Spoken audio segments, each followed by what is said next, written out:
ఊరికే ఉన్నమ్మ పొద్దెరగదని ఊరికనే కాదు పెద్దోళ్ళనేది.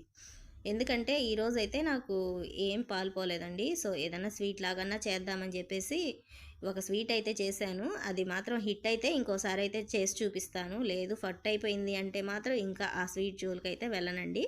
సో, ఎలా చేశానంటే ఫస్ట్ పాలైతే బాగా కాచేసి, పాలు కాస్త నిమ్మరసం వేసి పాలు విరగ్గొట్టేసానండి. అందులో జీడిపప్పు, వేరుశెనగపప్పు కొంచెం బాగా ఫ్రై చేసేసుకొని నెయ్యిలో అందులో కలిపేసేసి ఇంకా కాస్త అది దగ్గర పడేంత వరకు బాగా ఫ్రై చేసుకున్నాను.